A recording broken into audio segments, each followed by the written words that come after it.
Okay, so welcome to another episode of Python for Bioinformatics. Today's tutorial is going to be on lists. So let's get started. Okay, so we are here. This is my Python notebook. And today we are going to look at lists, which is here. And by the way, the Python notebook that I'm using for this tutorial is going to be made available. So I'll put it in my Patreon channel, the one for bioinformatics tutorials. So I'll leave the link to that channel in the description box so you can check it out. Okay, so if you also don't have Python, you don't have to worry. You can use Python online. So Google Colab is a platform that allows you to run Python online. So you can just visit this link. You need to sign in with your Google account, and then you'll get to this page. You can click outside.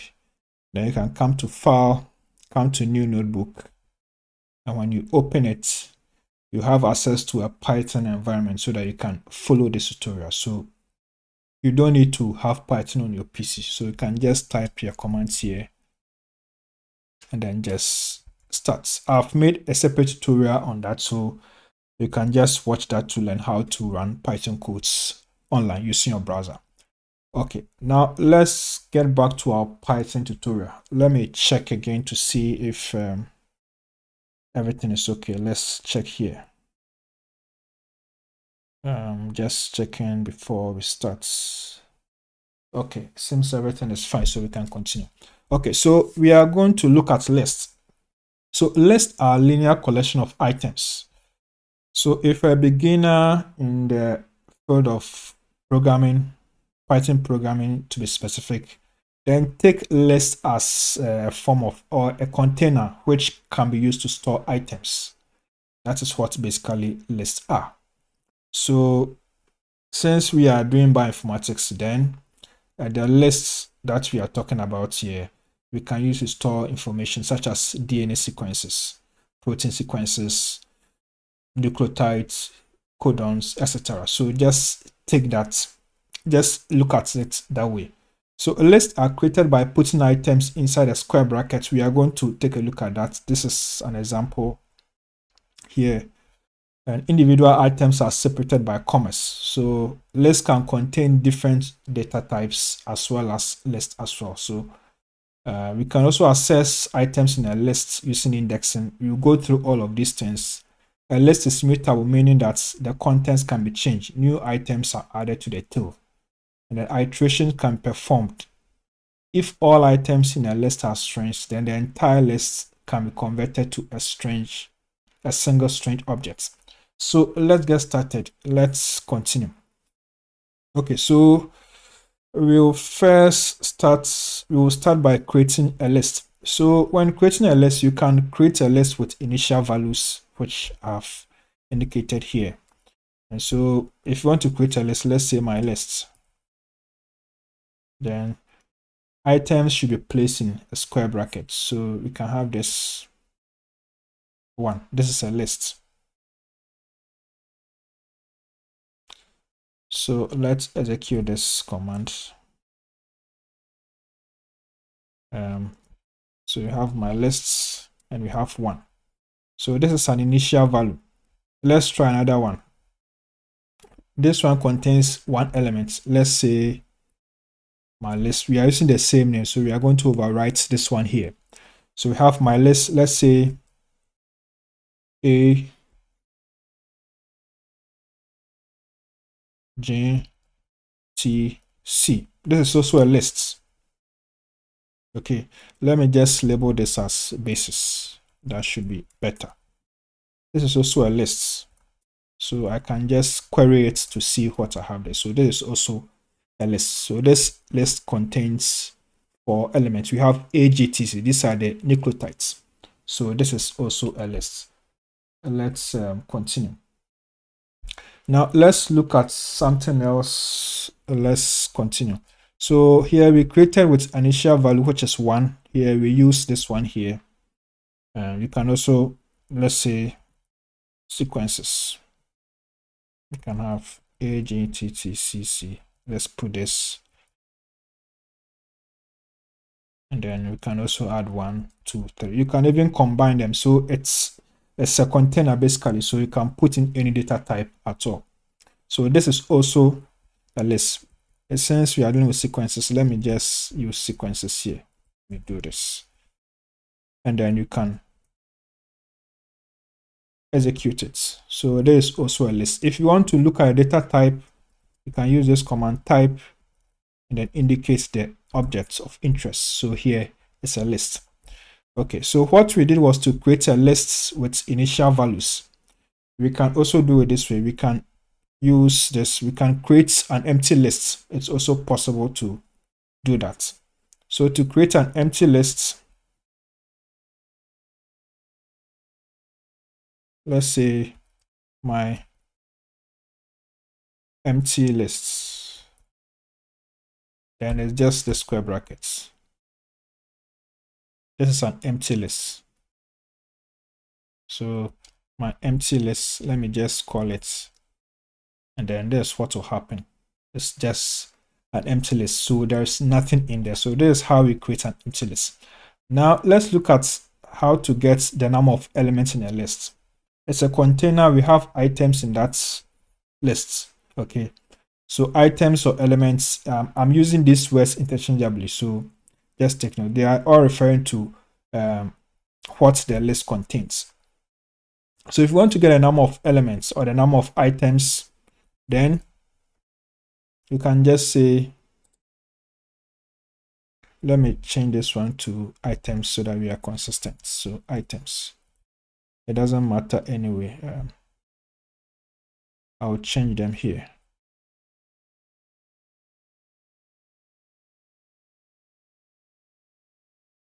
Okay, yeah, this should be fine. Yeah, okay.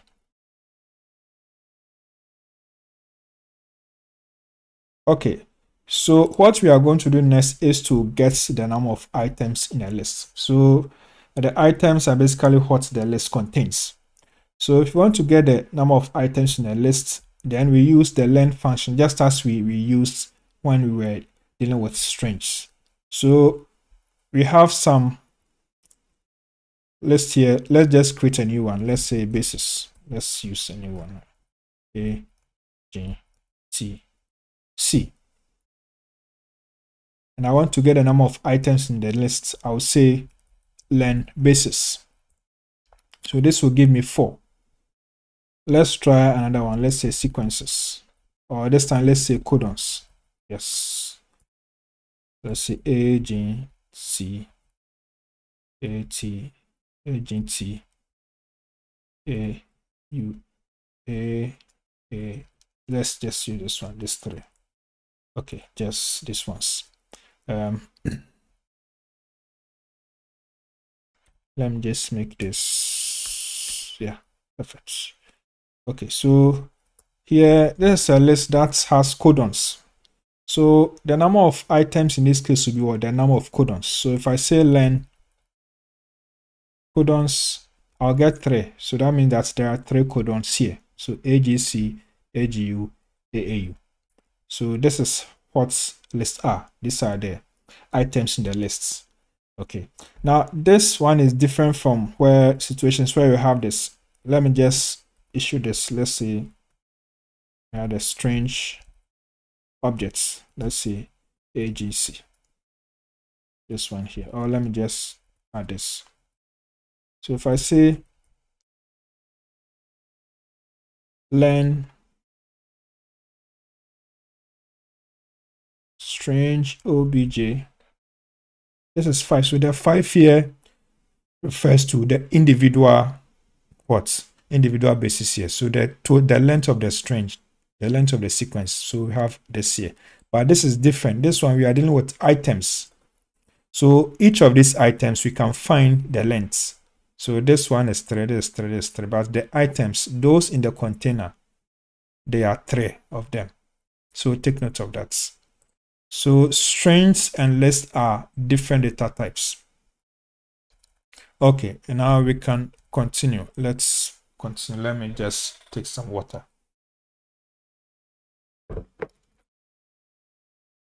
Okay, we can proceed now. So we are done with the number of items. Let's look at how to add items to a list. You can have your list such as this one here, and then you may want to add extra items. For example, you have codons here. You may want to add additional codons, or you have numbers. You may want to add additional numbers. So how do we do that? We can use the append function, or you can use the insert. So these are two strategies. Let's start with the append.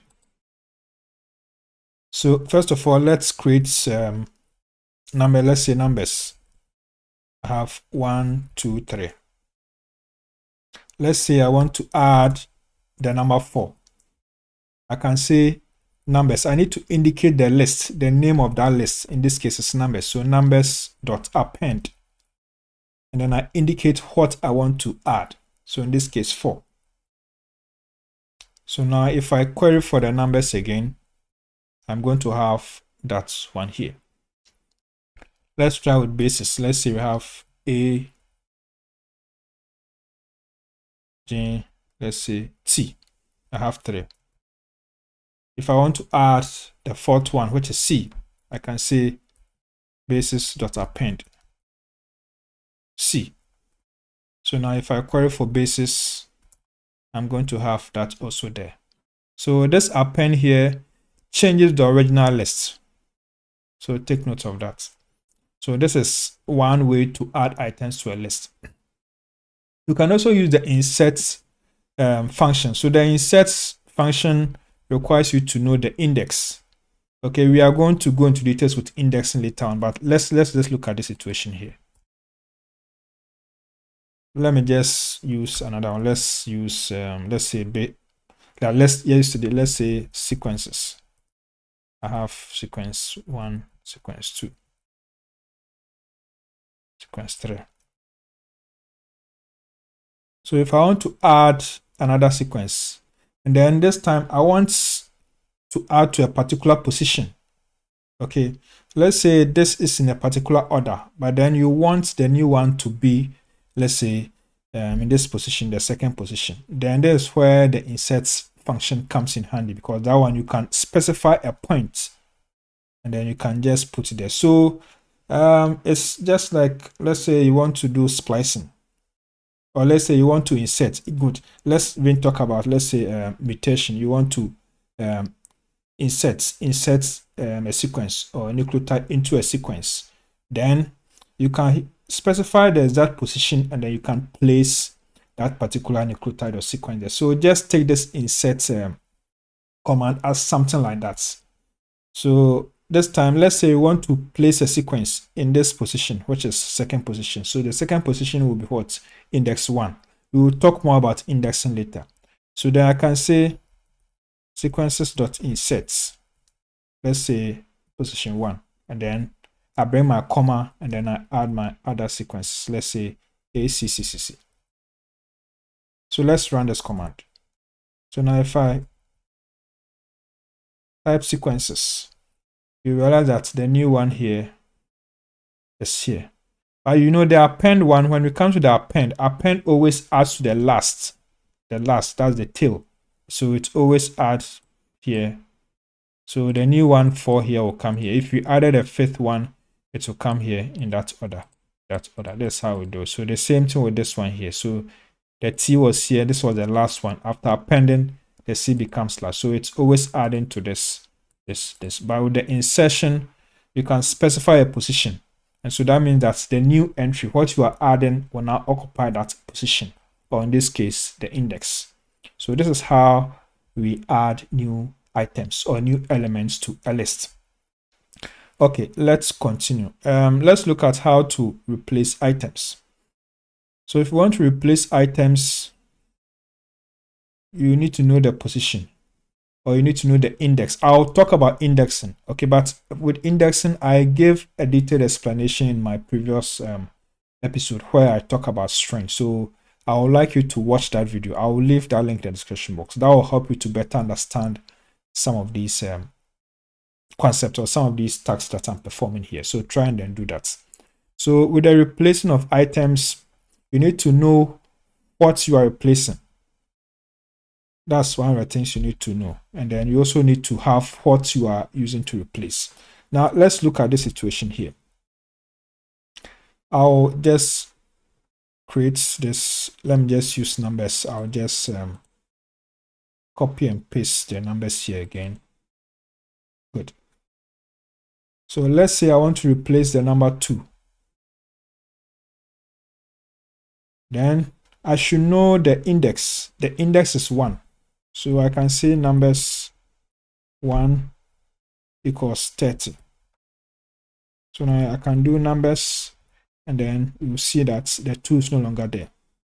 Okay. So this is how we replace items. Let's try with the codons. Yeah, let's say codons. Let's try with this CCU. CCA or CAC. Yeah, let's use this to see. So let's say I want to replace this one here, CCU. I know the index is 1. So that I can say codons index 1 equals, and then I bring, let's say another one, let's say UAC. So now if I query for codons, I'm going to find that it's not there. The new one has been added. That's how we do it. I'll talk more about indexing as we move along. So this is just to let you know that we can access items using indexing. So these are numbers. Okay, so this is just a warm-up for you. Now let's look at how to convert a string to a list. It's possible to do that. Let's do this. Let me bring this here. Okay. So now let's look at how to convert a string to a list, and then we're also going to convert a list to a string. Okay, so I'll start with this one here, converting a string to a list. So to do that, let's just create a string. Let's say sequences AGCC. This is a string. So if I want to convert a string to a list, I'll just use the word list sequences, and it should be converted for me. If I want to assign the entire operation to a variable, okay, to a new variable, then I can just say new lists is equals to lists sequences. So now if I type new lists, I'm going to see it's done here for me nicely. Okay, so this is how we convert strings to lists, because sometimes in our operations, in our activities, some of the activities will demand that the inputs be in the lists objects formats. So we need to convert. So that's why I'm showing you how to convert a string to a list. Now let's look at how to convert a list to a string. So this one here, you need to satisfy a requirement. There's a requirement. Let's look at the description I gave here. If all items in a list are strings, then the entire list can be converted to a single string object. So that means all the items should be a string. So in this case, this one here, this cannot be converted to a string, but this can be converted to a string because all the items are what? Strings. So this cannot be converted to a string. I repeat, this cannot be converted to a string, but this can be converted to a string because all the items are strings. Now let's look at how to do it.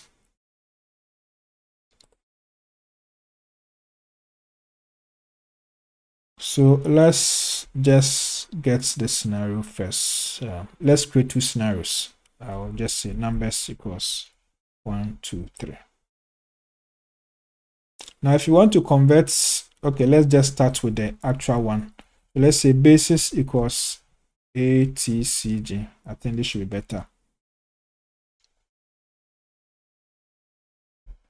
So if I want to convert a list to a string and the requirements have been met, i.e. all elements are strings. In this case, yeah, let me just put this here. Let me do it better so that we can appreciate it. Yeah, so let's put it this way. So if I want to convert a list to a string, and then I have met all the requirements, i.e. all the items are strings, then that's how we do it. You need to specify a string object. So you can use an empty string. So that means you can have 2 double quotes. Then you can say dot join. And then you can indicate what's your basis. So let's run this. We are going to get this.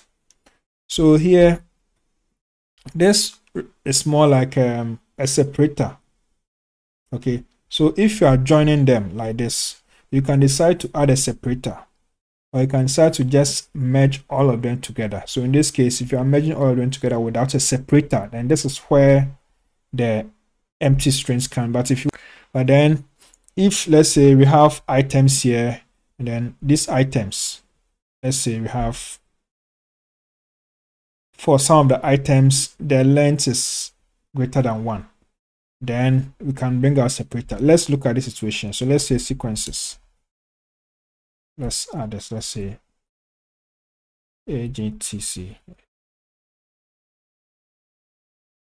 Let's add this. Yeah, a situation like this, we can add a separator. So in that situation, we can say comma, and then we say dot join, and we bring our sequences. So this will give us a comma. So each of the items here, when we merge them, we'll get this comma. So the same comma can be used to split them, but that is something that we will look at later on. So for advanced users, there are ways to also split and do other activities. So basically, this is how we convert a list to a string. Okay, so let's continue. Let's check for searching for items in a list. Okay, so this one, we will just look at something. If you want to check for items, if you want to check for the presence of items, there are a couple of ways to do it, but I'll just give one approach here, which is very simple. It's to serve as a starter for those who are watching, the beginners. But for advanced users, there are better ways to do it, and these are things that we'll cover later. But for now, let's look at it. If you want to search for items in a list, one of the things you can do is to use the in command. So let's say basis atcg. Let's just use this.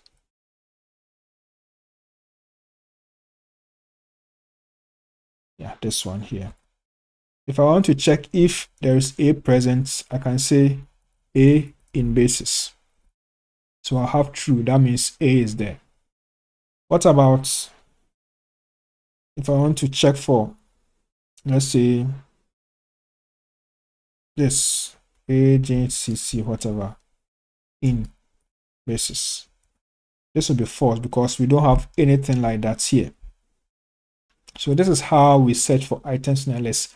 I repeat, there are better approaches to do this, but this is just to serve as a guide for you as a beginner. You can start with this and then later do some advanced stuff. So we can use regular expressions to do this, and you can also, if you are dealing with, let's say, Python data frames, pandas data frames, pandas data frame, then there are other ways to also search for items in lists.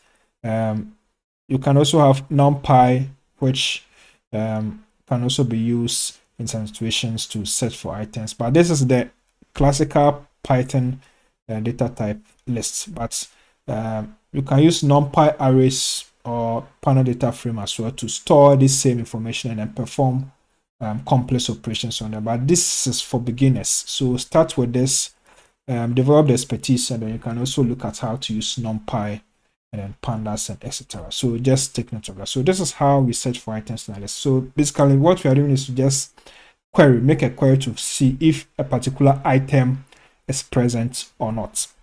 Okay, so let's continue. Now let's look at accessing items in a list. So if you want to access items in the list, we use indexing and slicing. Now I've covered indexing and slicing in my previous tutorial where I took you through how to create and manipulate strings, but I'll just continue here. I'll still do some explanation and do some demonstration here for you to see how this is also done. Let me just correct this. Supposed to be like this. Yeah, okay. So accessing items can be done using indexing and slicing. So for indexing and slicing, we specify an index or a range of indexes, starts and end, and in some cases a step or stride. So there's the syntax. So the list, we have M, N, L, M, N, S, M for starts, N for end, S for step or stride. So let's start with this one here. Let's get a list. Let's say,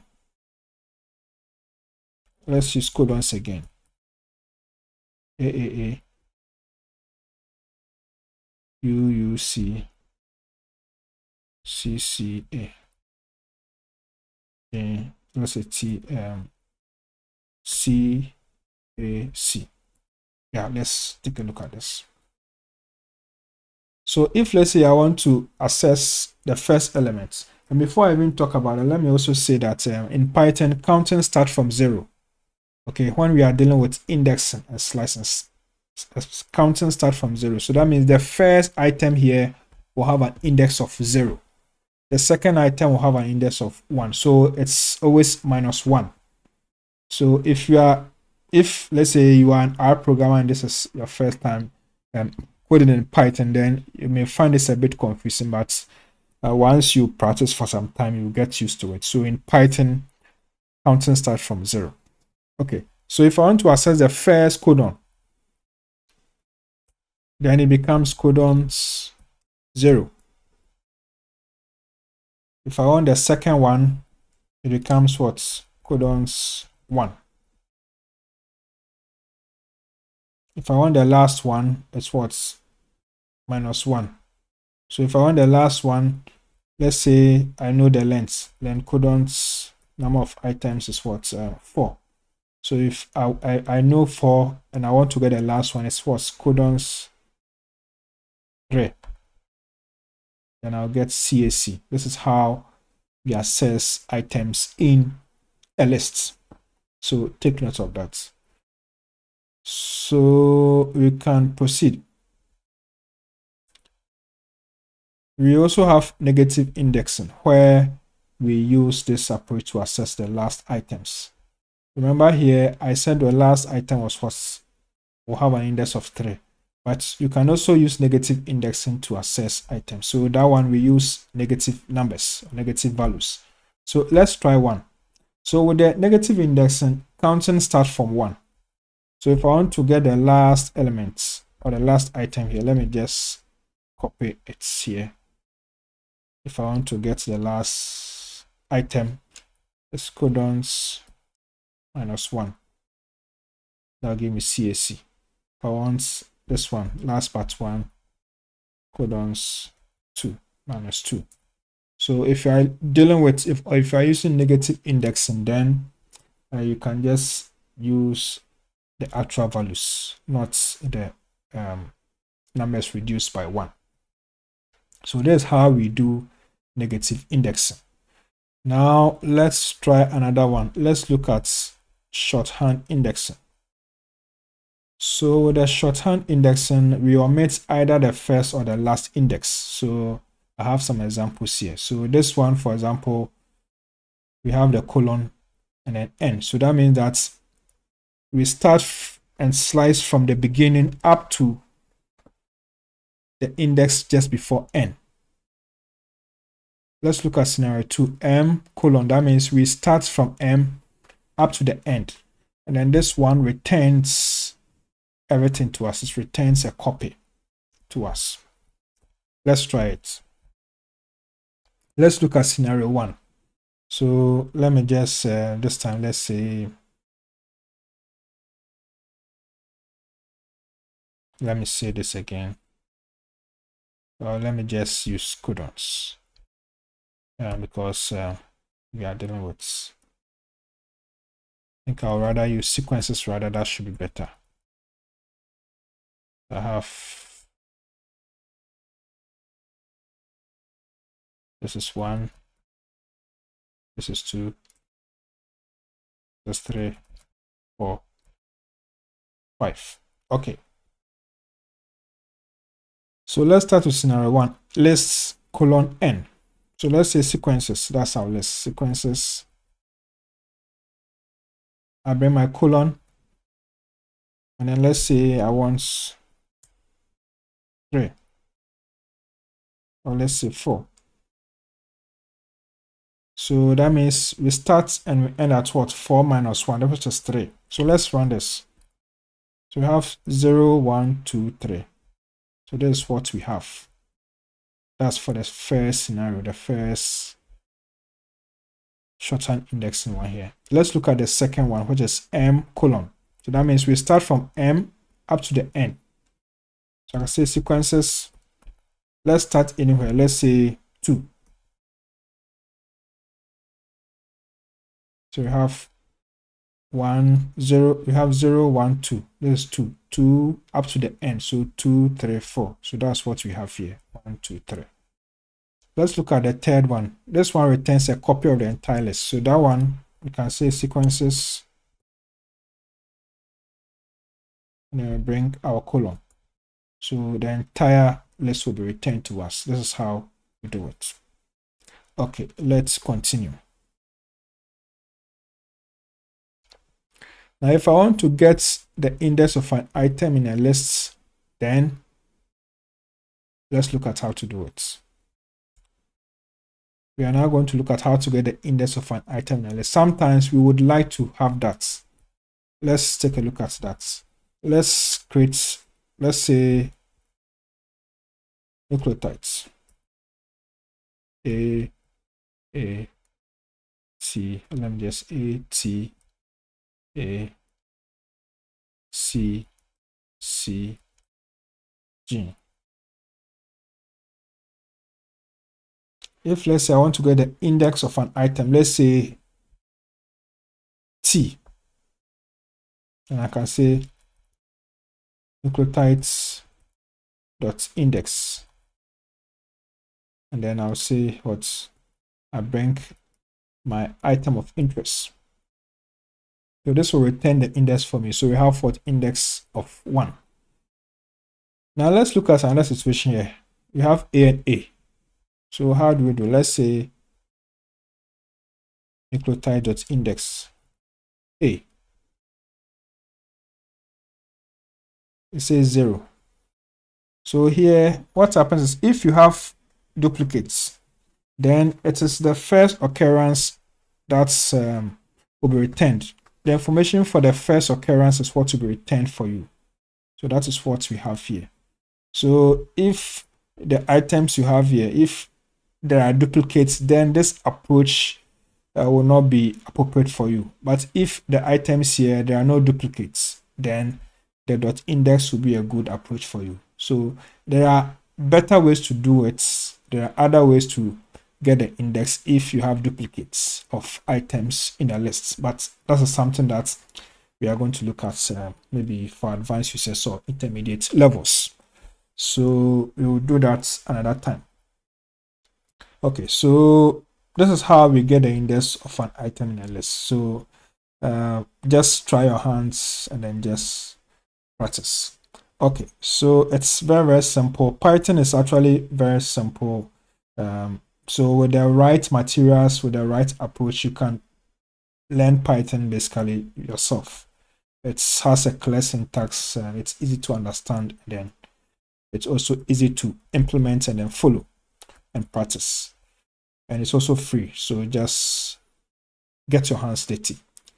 Now let's continue. Let's look at something else here. Okay, I think I will do this first.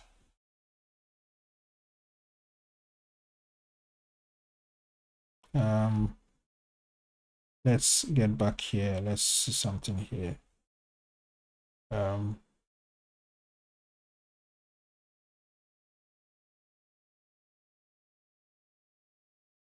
Okay, so getting the number of items, I think here I have to add something else to it.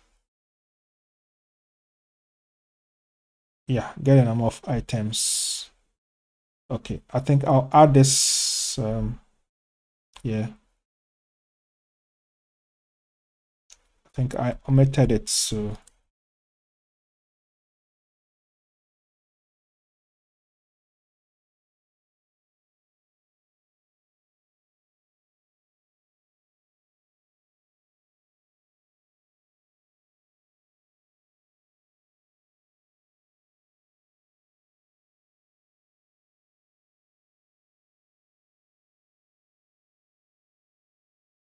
let me add this to it. It's something we need to also look at.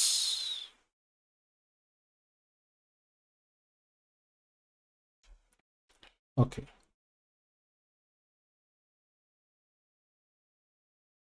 So we are going to look at how to count the number of, or how to count the occurrences, the number of occurrences of an item. Sometimes you can have your items and then you would like to count how many of them are there. Let's take a look at this situation. Let's start with numbers. I will start with numbers here. Let's say numbers equals, let's say 1, 1, 1, 2, 2, 3, 1, 1, 5, 6, 7, 8, 7, 9. Let's take a look at this. So if I want to find out how many times the number 2 occurs, then I can say numbers.count. Now I'll say 2.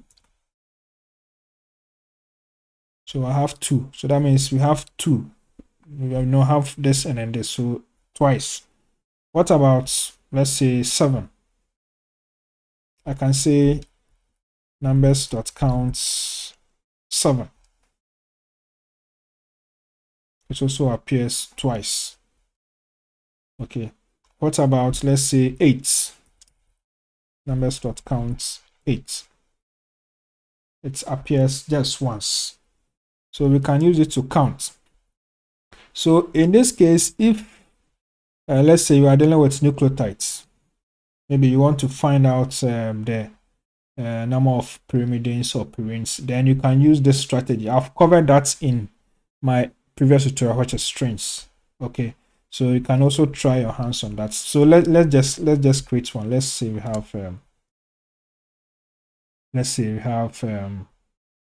yeah, basis or whatever. Let's say A, T, C, C, G, G, A, A. So let's say you want to count the number of genes. Then you can say what basis that counts gene. We have 2 of them. Let's say you want to count the number of C's. Then you can say what basis that counts C. And so if, let's say, this particular basis here, let's say this is a sequence, okay, then you can actually get the GC contents of this. So if this is a sequence, then we can just say, we can use this dot join, get the basis to give us the sequences itself. And then you can also just count basis.count J, basis.count C, that's the GC content, divided by the length and then multiply by 100. So that will give you your GC contents. But this is something I have covered in my previous tutorial on strings. So I'll encourage you to watch that video and then try to answer some questions which I gave there. So I think it will be good for you to answer those questions and get a feel of how Python can be used to analyze sequences. So this is how we count the number of occurrences of an item in Python. So let's continue. Now we will proceed.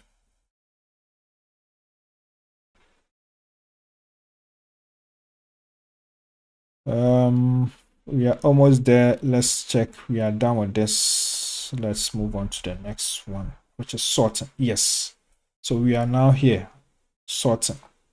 Okay, so if you are sorting, you can sort by ascending order. You can also sort by descending order. Let's look at the ascending order first. Let's start with numbers. Let's say numbers have 2, I have 1, I have 30, I have, let's say, 7. Now if I want to sort, I can say, let me say numbers.sort. If I query numbers, I will see it sorted. That's how we do it.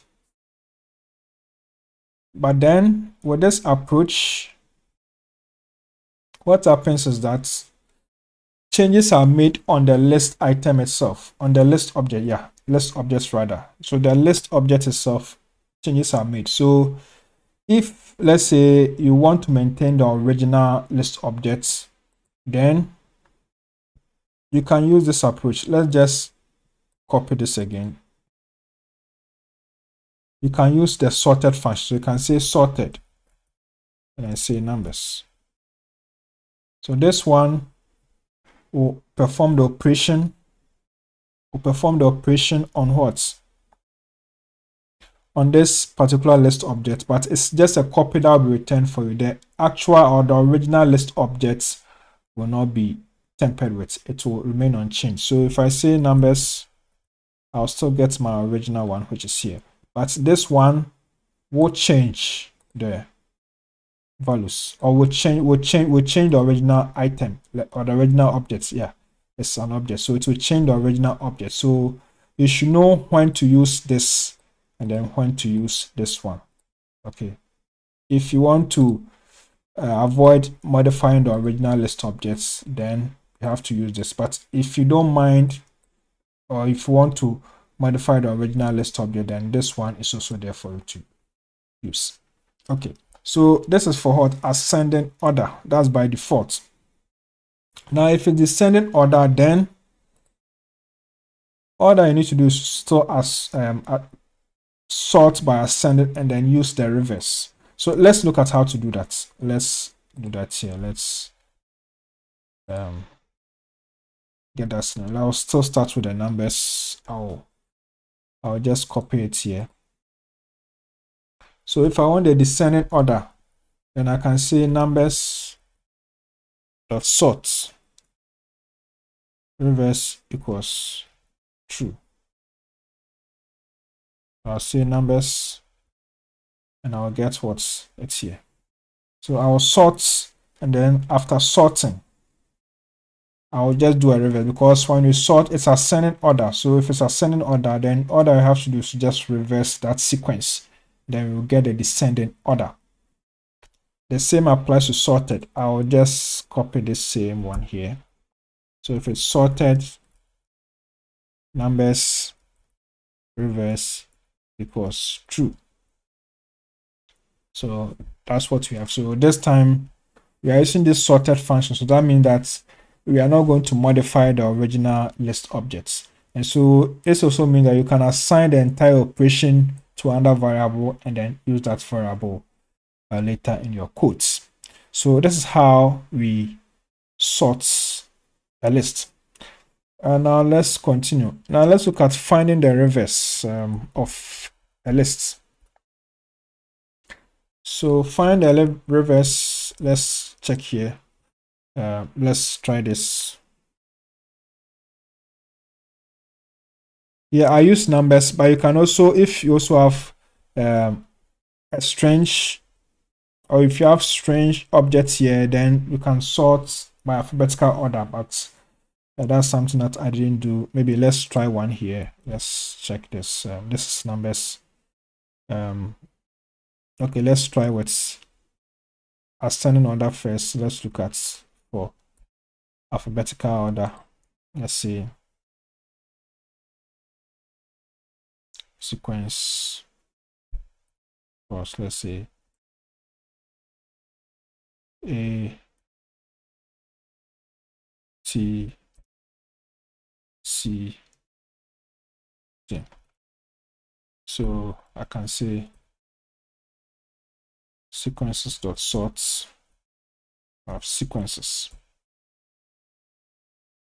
So I have it down here.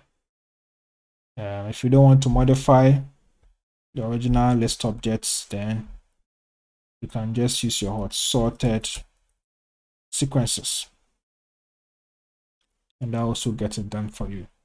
So the same applies to descending order. So descending order, you sort, and then what? You use reverse equals true. So this will be your assignment. So try that yourself. Okay, now let's look at find a reverse. So to find a reverse, let's just try this. Now this find of reverse is different from we getting the descent order. So here we are using the original list objects, and then we are find a reverse. So let's say you have numbers. Let's say I have 1, 45, 7, 8. So if I want to find the reverse of this list, so that means I want what? 8, 7, 45, 1. You can do it this way. You can say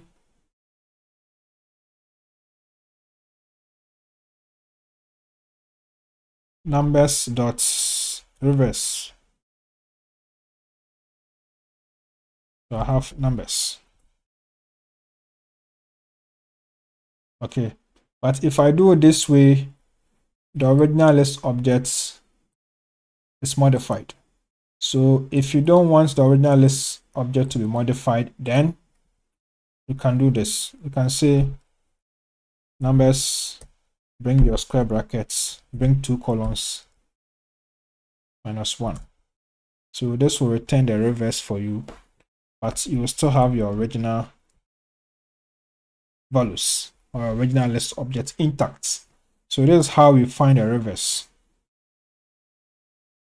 But if you want to sort and then find a reverse, then you can use this other functions here. So this is how we find a reverse of a list. Okay, let's continue.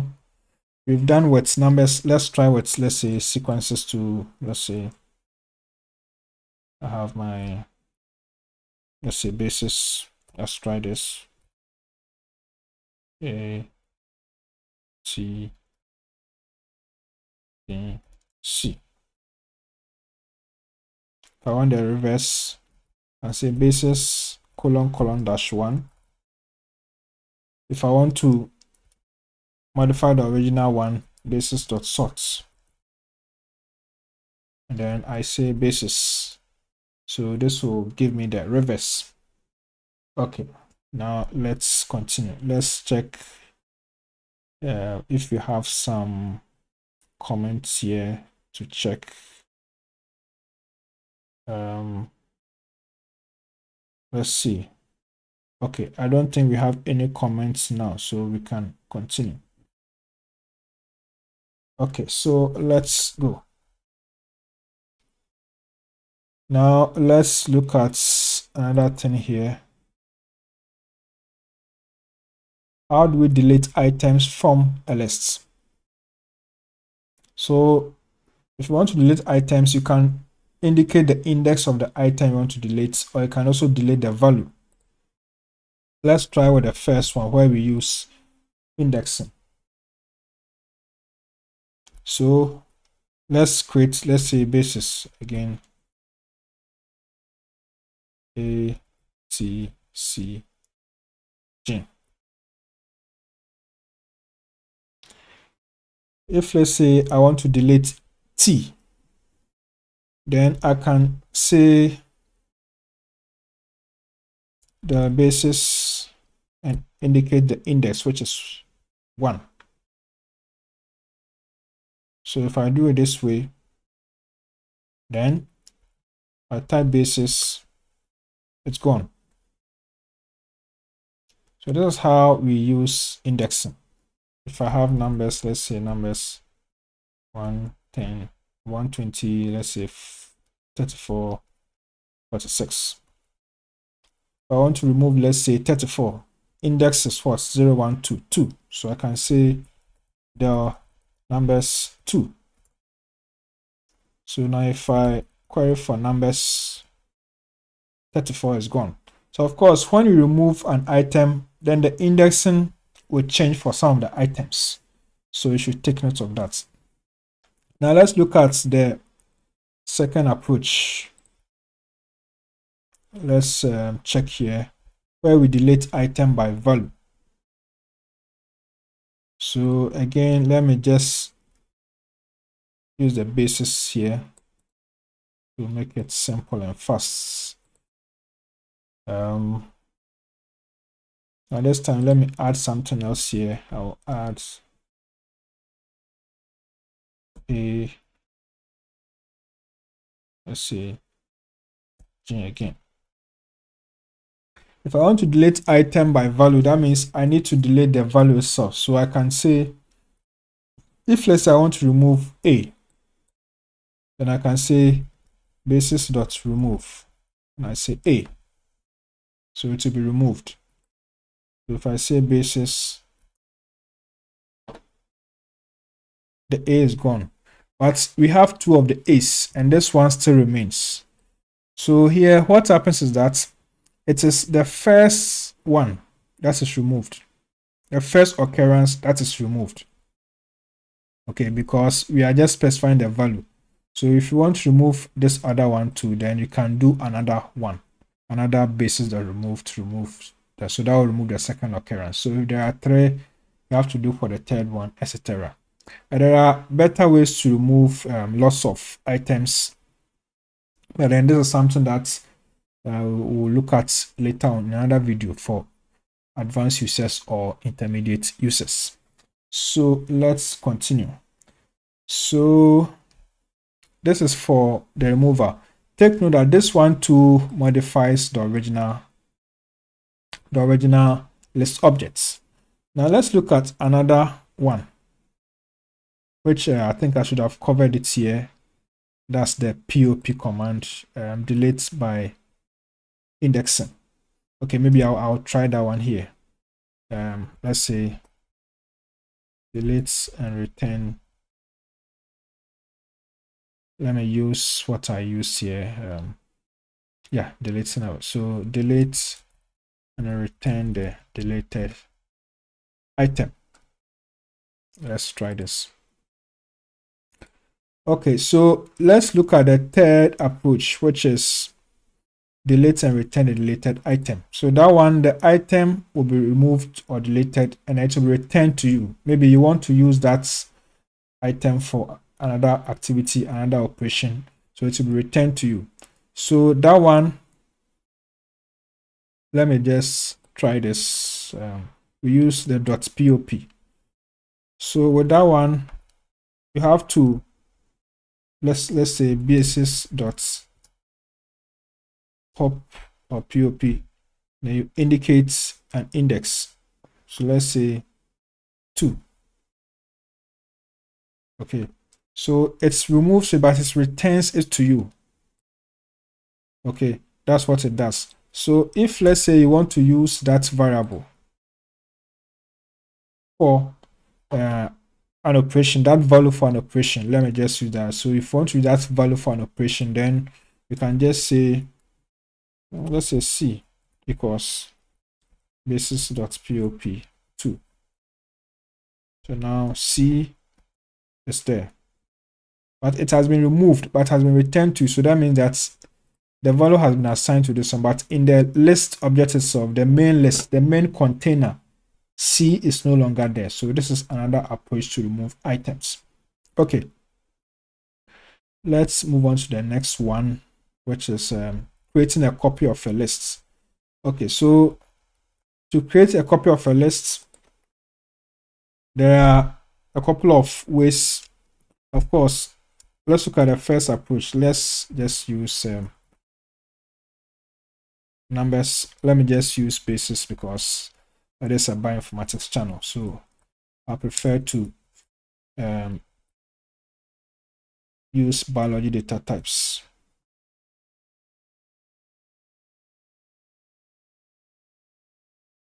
Let's say A. Okay. So if I want to create a copy of this one, I can just say copy equals, and I'll say basis, and I'll indicate this. This will give me a copy. Another approach is to say, let's say copy 2. Basis.copy. So you specify the list objects and then you indicate the function.copy. So this will also return a copy for you. So these are the two approaches to create a copy of a list. It's very simple, very straightforward. So you can always change this list objects. You can put in your own values and then experiment and see what comes up. Okay, now let's look at another one. Let's look at iterating over a list. A list is a linear collection of items. So we can iterate. That means we can take a look at the individual items. Okay, so let's just look at it this way. Let's say you have maybe a basket that has apples. You would like to examine these apples. Maybe there are 10 of them or maybe 20. So you can just put that basket down, pick the apples one by one. Maybe you take a look at. So maybe you can pick and maybe cut or maybe label it. So it's a form of iteration. That's what we do here. So that's basically what we are going to do here. So there are different ways to iterate over a list, but in this tutorial we are going to look at the for loop and then the list of comprehension. So I'll start with the for loop, which is here. So again, I'll use my basis.